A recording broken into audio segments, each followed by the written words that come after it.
So despite missing Josh Rosen, UCLA had its game plan in place for at least one half, and that meant containing a Kansas State rush offense defensively, and then on offense getting Jordan Leslie loose for some big plays. A 17-7 lead, but then it all fell apart in the second half and giving up 28 consecutive points and losing the Cactus Bowl to Kansas State 35-17.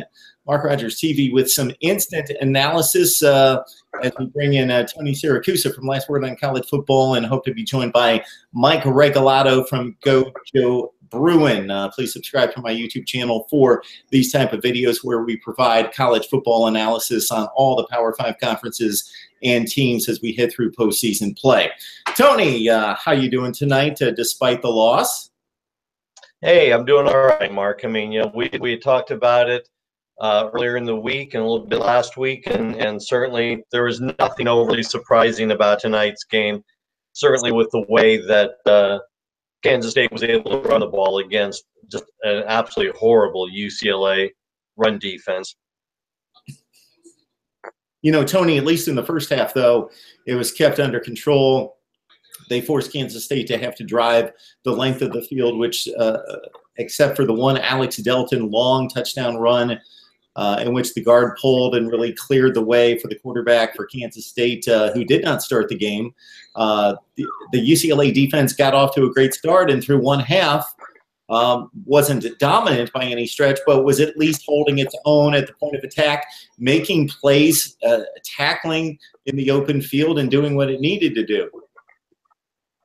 Yeah, as you pointed out, I thought it was a little bit strange that Bill Snyder, the Kansas State coach, started Skylar Thompson at quarterback, which we had expected, but he had him coming out throwing the ball. He was 3 of 7 for 27 yards and no touchdowns and an interception, and that just is not Kansas State's strength. That is not what the Wildcats do. And he pulled him for Alex Delton, and Delton is more of a running threat. And so with Alex Barnes a running back, and with Delton being a running threat himself, it completely changed the game, because you're right, UCLA was able to at least contain a little bit early on. They gave up some big yard gainers, but they weren't giving up sustained drives. That changed a lot once Delton went in the game. Josh Rosen, of course, the storyline dominating this Cactus Bowl featuring UCLA leading into the game, and we didn't know until about, I don't know, about 90 minutes, something in that range before kickoff, that he would not play. I know that there were a lot of video taken before the game with warm-ups of him taking snaps and going through the motions with the other quarterbacks. I felt it kind of odd, because it's not like he was testing out an ankle to see if he could make the pivot, drop back and put weight, and then drive the football and do all those other things that you would need to do physically to perform the quarterback function. We're talking about concussion protocol. You would think that there would be a series of tests, and then it would be pass-fail, and the decision would be made. So it seemed kind of strange. I couldn't put the mechanics of him going through pregame warm-ups versus the decision not to play. You know, the entire Josh Rosen story for the last 5 days has been a strange one. There was a UCLA outlet that published on Saturday, late Saturday morning, early Saturday afternoon, that Rosen had been declared out per the doctors as of that time, early Saturday. On our end, with Last Word on College Football, we started hitting up our sources and found that he was actually practicing that day. He was actually taking snaps with the first team in non-contact drills. Devon Modster was taking the hits. You know, Rosen got to go throw the ball, and Modster took the hits in the contact drills, sharing the first team reps. But the point is that all of the national outlets relied on the first story. All of a sudden it was on CBS and ESPN and sites that don't really cover UCLA on a regular basis, relying on a story which then got kind of sideways, because Rosen, as we said, took the practice snaps on Saturday, went in for more concussion protocol tests on Sunday, did some more throws on Sunday, went through more concussion protocol, it was decided, and as you point out, it was a little strange to see him throwing in pregame warm-ups, and then the trainers went and met with him again. And I really think more than anything it was the physical exertion. The doctors never wanted him to play anyway because they were afraid of another hit. You know, as we talked about before, once you have that second concussion, which he got in the Cal game, you become more prone to more concussions. And I think they just didn't want him taking the hit. But to Rosen's credit, he was a gamer. He was going to stick it out till the very last minute, and he was out there taking snaps, going through some drills and pregame warm-ups, and then he met with the doctors, and they said no. And then you saw him come out for the start of the game in his jersey with no shoulder pads and so on. So it was something that, you know, he wasn't really ruled out Saturday as some of the national outlets put in there.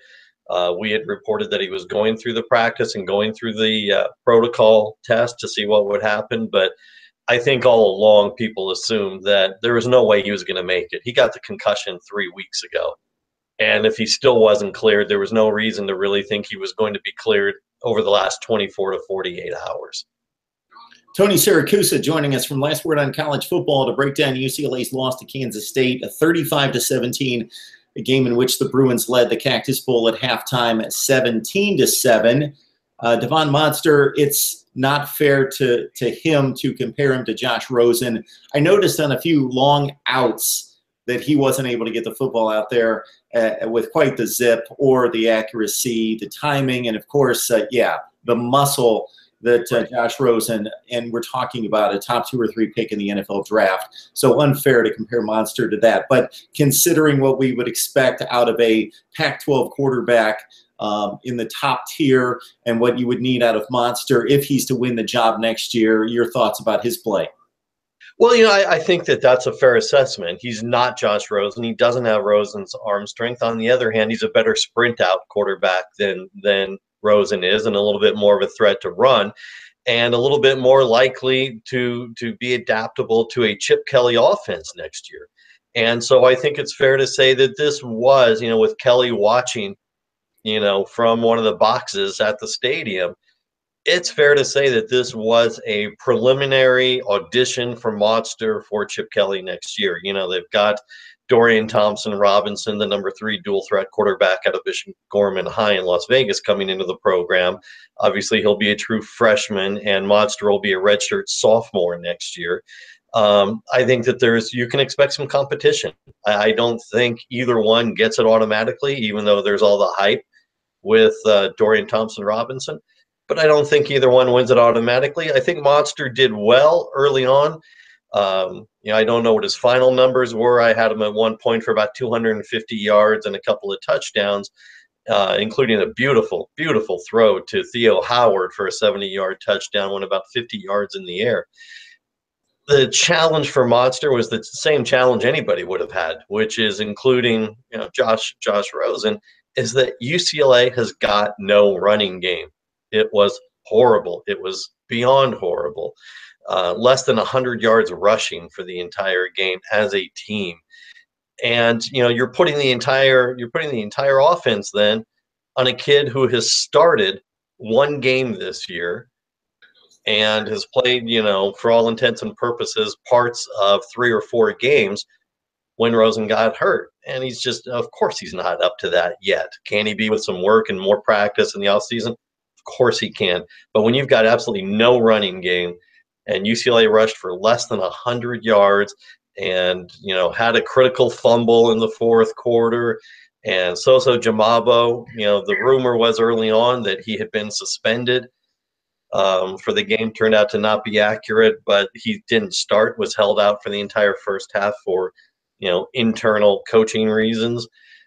There's just nothing there. There's no there. The offensive line can't open a hole.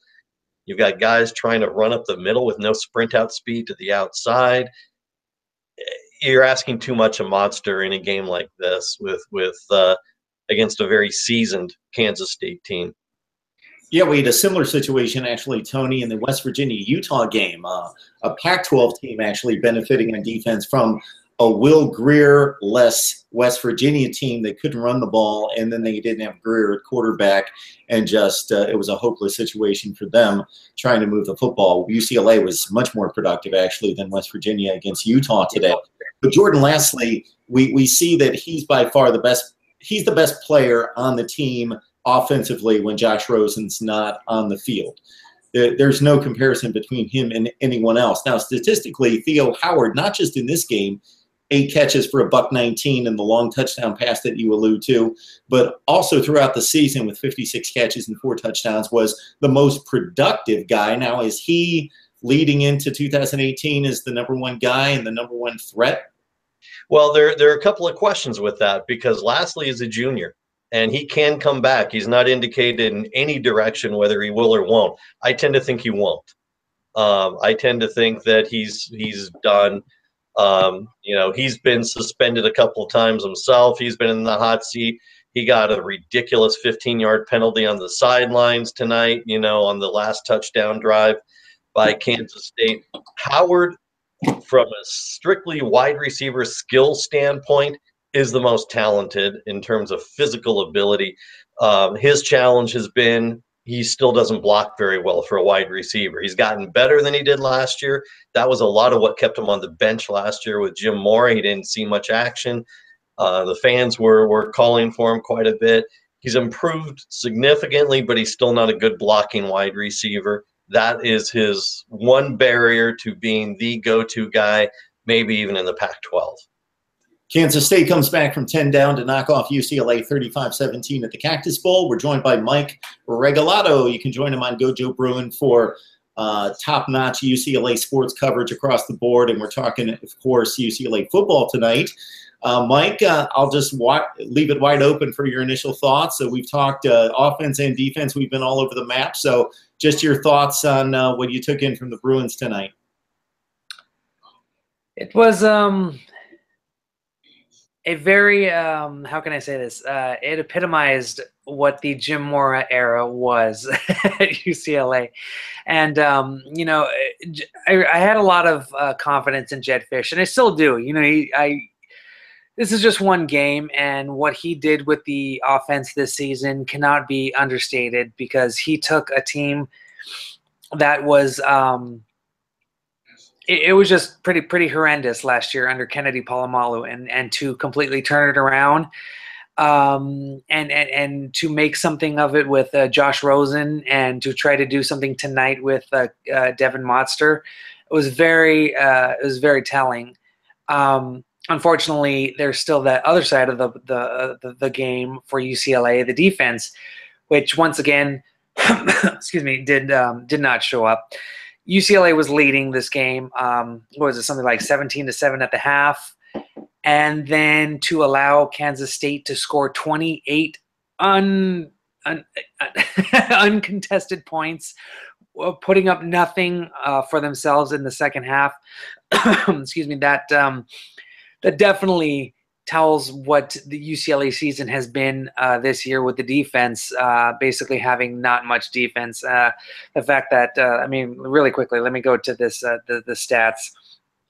UCLA actually did do a very good job putting up some yards, but the fact that Kansas State had over 300 yards and UCLA was held to under 100. The Bruins did not do themselves any favors offensively by not getting a rushing game going. It was I could tell it was going to be a very interesting yet head-scratching game by the fact that Demetrius Felton started the game at running back. Actually had 2 pretty good running plays to start the game, but then where was Soso Jamabo? Where was Bolo Olorunfomni? Those 2 guys should have been out there leading the charge, and they weren't. And that maybe tells me that there wasn't any confidence in them leading into this game. And that's worrisome, especially since Josh Rosen was, expected to not start, and he wasn't because of concussion protocols. But to put everything on the line for Devin Motster and or Matt Lynch, who we didn't really get to see, any of this game. So it was just it was a crapshoot basically. We could have had a better odds winning some money in Vegas tonight on a crap game than trying to figure out what UCLA was going to do in this game. And it was a little heartbreaking to see that the offense couldn't do more than what they have been able to this season. I mean, for God's sake, they passed to their left tackle on an unsuccessful play. That kind of shows you the gutty little Bruins that try as they might effort, but it just did not come. It just was not what UCLA football was expected to do. And then to have the defense just to continually just let teams run all over them, it just said a lot. And this game, as I said, it epitomized the Jim Mora era. Hey, Mike, you say gutsy little Bruins, and I find that interesting because what I'll play off of that is that on paper this is a fairly even matchup, especially if Josh Rosen's on the field. I don't know what the point spread would have been, but this is a sad night for UCLA fans and supporters and for those of us who like the Bruins plus 7 points as well. But considering that Kansas State is kind of the little engine that brings in recruiting classes that rank 65, 75th in the nation in that range, and UCLA brings in they've got a more talented roster. But we saw a more efficient, effective football team, especially in the second half, just grinding out yardage, running a very effective offense, and just functionally sound. I'll let you guys go back and forth because you guys will provide much more interesting UCLA conversation, but I think it's got to start with the two things that we've talked about this entire time with both you, Tony, and you, Mike, is the rush defense and the rushing offense has to get better for this team to contend in the Pac-12. And this has been two issues. This has been two issues that this program has had to struggle with for now a few years. Yeah, it's not anything new, as you point out. And, for UCLA to get under 100 yards rushing, average under 3 yards per carry today, was just absolutely mind-boggling. And the pass to the left tackle to Colton Miller that Mike brought up, oh my goodness sakes. I mean, if ever there was a sign of desperation in an offense, that was probably it. I was scratching my head wondering how far deep in the playbook Jed Fish had to go to find that one. But, you look at the problems that UCLA has had stopping the run, and it's been all season long, and it was last year. And, I pointed out a little while ago that when Kansas State started Skylar Thompson at quarterback and they had him throwing the ball, I wondered what was going through Bill Snyder's head because it made absolutely no sense.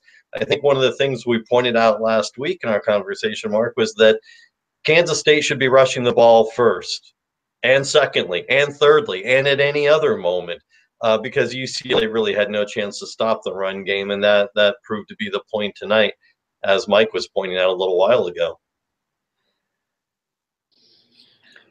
The thing that just gets to me is the fact that we're still, I was hoping for some change. I was hoping for the team to ride a bit of the momentum that Chip Kelly was bringing into the program, and sure, it wasn't a direct correlation to what was happening on the field. It was more about the program in general, but it just seemed like there was just this positivity going into this game.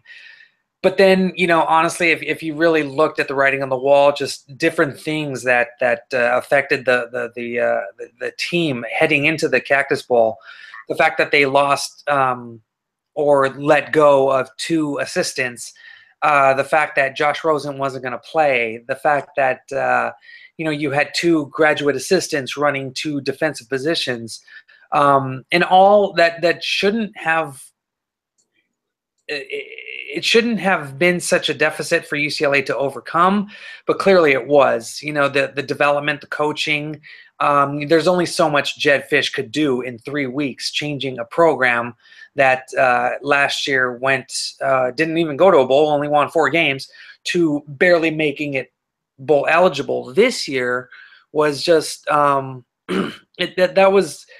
was a lot to do, and I give a lot of credit to Jed Fish, who really turned around this offense. I mean, it is amazing what he did. I mean, obviously you have a talent like Josh Rosen who should be, a top pick in the NFL draft. Naysayers be damned, but for what he did with the tight ends, Caleb Wilson earlier in the season, bringing Jordan Lastly, bringing the best out of him when Jordan Lastly wasn't bringing out the worst in him and sitting out 4 or 5 games. It's a little, this still gets to me. But the fact that I don't want to say that Jedd Fisch was, reaching for scraps, because this was a talent-laden team. There was just a lot of stuff wrong with it, and going into next season, it's going to be interesting to see what Chip Kelly can do with the talent that he has, as well as the talent that is coming in next year. And definitely next year is going to be a test for Chip Kelly. So we might not actually get to see what he can fully do until year 2 or 3 of the Chip Kelly era. But right now, this just epitomized what was right and what was wrong with the Jim Mora era. The fact that players were not playing to their potential, the fact that the defense was still playing bend but don't break. You have these talented guys. I mean, honestly, Kenny Young played like a madman out there. He played fantastic today.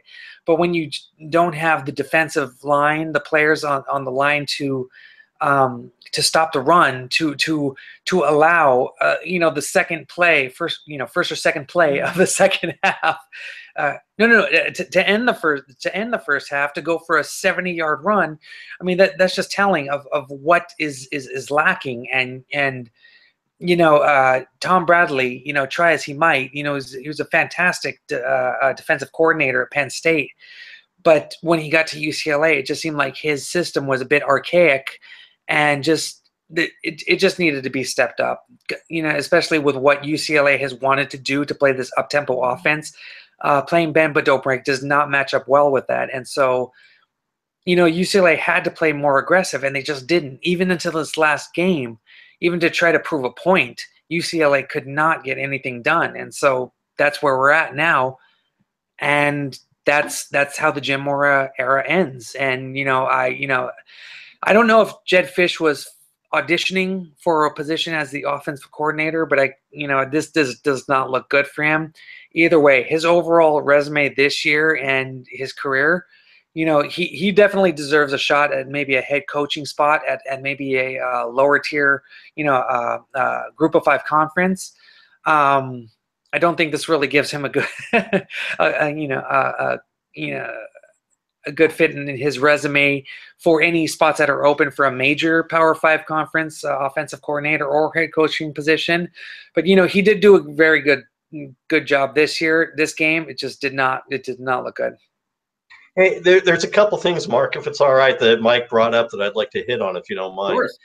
It's a couple of things about Jedd Fisch. One, I think Fisch's biggest accomplishment this year was in the on-field maturation of Josh Rosen. Rosen always had the skill. Rosen always had the talent. Rosen did not flourish last year in the five and a half games he played, under Kennedy Palomalu's guidance at offensive coordinator. He became much more of a thinker out there that, if you watch enough film, if you watch enough games on replay over and over, like Mike does and like I do, you could see that even with the mistakes, they were mistakes of effort, not mistakes of not understanding what the defense was showing them, not mistakes of not being able to read a defensive scheme. I think he helped mature Rosen quite a bit, and I think that is a very, very high accomplishment. In terms of the defense, look, I mean, Tom Bradley did what he did at Penn State, and it was good, but Tom Bradley got caught all season not making halftime adjustments. And you could see that once they put Delton in the game at quarterback, that they were going to focus on the run a lot more, and there was nothing UCLA did to stop them. There were no adjustments in the second half. In fact, looking at the stats, it probably got worse in the second half. So, Bradley clearly is gone. Jerry Azanero is coming in as the new defensive coordinator, a long time assistant in many places under Chip Kelly. Well, I like Jed Fish, and I like the job he's done, the kind of offense that he historically has run. Really, there's no compatibility to a Chip Kelly offense, and I'm sure Jed Fish could learn new things. But by all accounts, Kevin O'Connell, the quarterback coach for the Washington Redskins, is one of the top contenders to be the new offensive coordinator.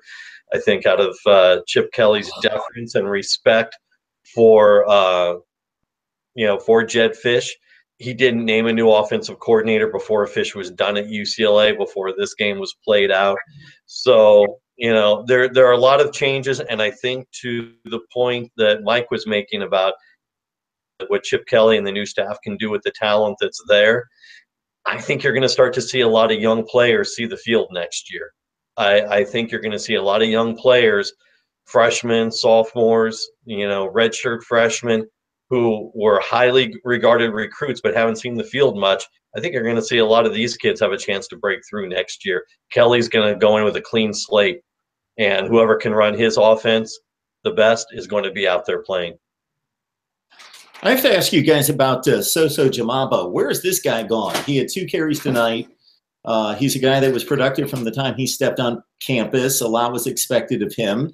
He's had 3 decent seasons, but he's kind of regressed each and every season. This year, he had as many as 100 yards against Stanford, 21 carries against Colorado. Now, over the last portion of the season, not so much playing time for him. And again, it culminated with tonight's lack of productivity. I think one of the things is he's gotten himself in trouble. He got himself in Jim Mora's doghouse on more than one occasion over the last 2 years. And I think that to some degree, it's gotten in his head. It's also a situation where you have a guy who needs a hole to hit up the middle in order to be productive. He can get to that second tier once he gets past the line, but you need a guy who needs a significant hole up the middle, and you've got an offensive line that couldn't provide a hole for any of us to run through either. So it was an unfortunate perfect storm for Soso Jamabo. It's we don't know why he didn't start tonight. There were different rumors that he wasn't even going to be in the game, but wasn't even going to suit up. Those turned out to be premature. He didn't start for whatever reasons Jed Fish decided, but he needs a different kind of offense than what UCLA has been running in order to flourish. Bolo Olorunfemi is better adapted to the offense of being able to cut to the outside, make tacklers miss once he gets to the edge, and that's not Jamabo. And it's just, it's unfortunate, but you're looking at a guy who is just kind of riding out his career at UCLA right now. Hey, Mike, before we wrap it up, we definitely don't want to deprive you of any more analysis. Is there anything else out there as we look forward to 2018? Chip Kelly, anything's on the table for you?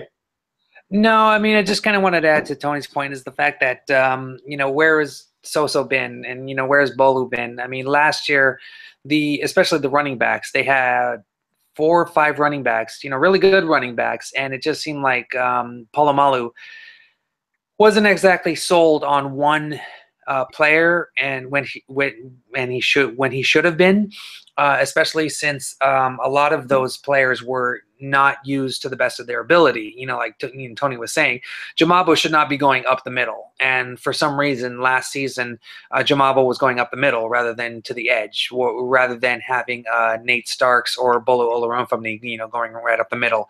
This year, Jed Fish kind of he was able to manage that a little bit better and handle what's going on. But the fact that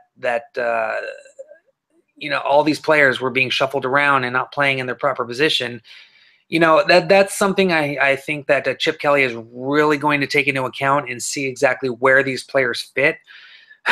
Because, right now, what does UCLA's roster have? A mixture of players that have played spread offense, as well as a few that were brought in to play power offense with Polamalu's scheme.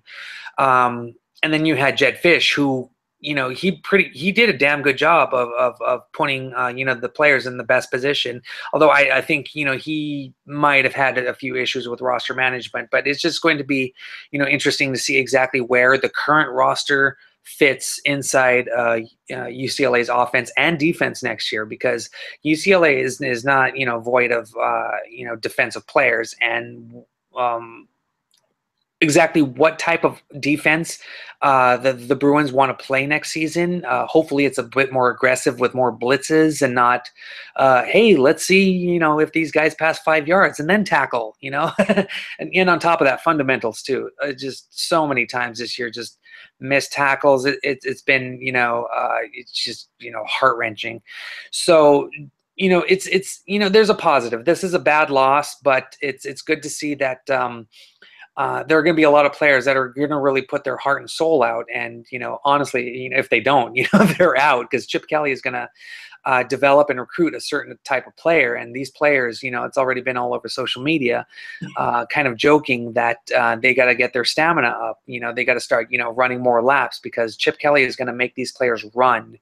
But to see how Chip Kelly's system evolves, and to see how these players evolve with them, that's going to be interesting. So I just want to, for me as a UCLA fan slash writer, just to see exactly how these players are used to the best of their ability. That's probably going to be the best for me.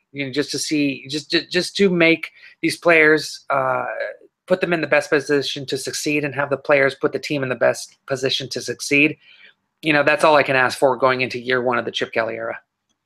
K-State 35, UCLA 17 at the Cactus Bowl. Mark Rogers TV with instant analysis featuring Mike Regalado from Gojo Bruin and Tony Siracusa from Last Word on College Football. And guys, before we shut it down, any thoughts? And I'll pitch it to you first, Tony, and certainly Mike, if you have anything to say concerning Bill Snyder at Kansas State. Comments were made during the broadcast concerning his future and him still deciding, or at least not publicly announcing, whether he will be back for 2018 at 78 years old. One of the stalwarts of college football, Tony. Yeah, you know what? I think it's interesting if Bill Snyder leaves. I know that there's been talk about his son taking over, and his son being one of the assistants for several years on the team. Look, I have a great deal of respect for Bill Snyder, because while his teams don't win the conference, and they're very often by, mid-November out of the conference race, he does well with what he gets. He doesn't get a top 25 recruiting class, like pretty much ever. And he wins with what he's got. He recruits to the system that he wants to run. He runs an offense, well, frankly, even both sides of the ball. They don't beat themselves. They don't make mistakes. They are always very well disciplined, if, not for lacking the tremendous skill set that the Oklahomas or Oklahoma States or TCUs in the conference have. So there's a great deal of respect. It was interesting, because this actually, in terms of a bowl win, was a huge win for him. This is his second stint at Kansas State. He came back in 2009. They'd made a bowl appearance every year since he came back, but they were only 2-5 going into today's game. So their postseason record was pretty abysmal. But you know what? Snyder's a good coach, and I think college football does well with people like Bill Snyder coaching. And I hope, from a national perspective, the way we cover college football Last Word, I hope he's not done. He's a good guy whose players do what they're supposed to do and play the way they're supposed to play. I hope he's got a couple more years in him.